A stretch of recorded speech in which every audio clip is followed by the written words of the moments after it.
বাঙালি মানে হচ্ছে আবেগ, বাঙালি মানে ভালোবাসা, বাঙালি মানে রবীন্দ্রনাথ ঠাকুর, বাঙালি মানে সুভাষচন্দ্র বসু, বাঙালি মানেই স্বামী বিবেকানন্দ, আবার বাঙালি মানেই অমর্ত্য সেন। যুগ পরিবর্তনশীল, যে সমস্ত বাঙালি রবীন্দ্রনাথ ঠাকুর, স্বামী বিবেকানন্দ, সুভাষচন্দ্র বসু বাংলার ঐতিহ্যকে এগিয়ে নিয়ে গেছেন, অপরপক্ষে আর এক বাঙালি, মহান বাঙালি, যার সৃষ্ট মিড ডে মিল অর্থাৎ অমর্ত্য সেন, সেও এক বাঙালি। কিন্তু যুগের তালে তাল মেলাতে গিয়ে অমর্ত্য সেন নোবেল পুরস্কার পাওয়ার পরেই সে তার বাঙালি, বর্তমান বাঙালির যে অরিজিনাল রূপ সে প্রকাশ করেছে।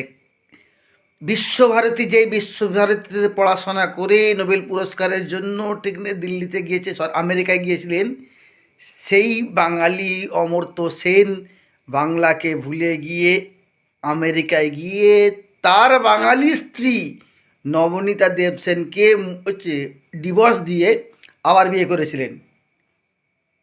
আবার সেই অমর্ত্য সেনই ইমোশনাল সুরসুরি দিয়ে হিন্দু মুসলমান ভাবাবেগ নিয়ে বিজেপিকে জ্ঞান দেয়। সেই অমর্ত্য সেন যে তার বিশ্বভারতী জমি নিয়ে একটা মামলা করেছিল, যেখানে কিছু ছটাক জমি বিশ্বভারতী তার পাঁচির দিয়েছিল, অর্থাৎ অমর্ত্য সেনের জায়গায় পাঁচির দিয়েছিল। জায়গাটা কোনো ব্যক্তিগত সম্পত্তি নয়, বিশ্বভারতী বিশ্ববিদ্যালয় উনি মনে করলেন সেই জায়গাটাকে ছেড়ে দিতে পারতেন। তা না করে উনি ওই বিশ্বভারতীর বিরুদ্ধে কেস করেছিলেন।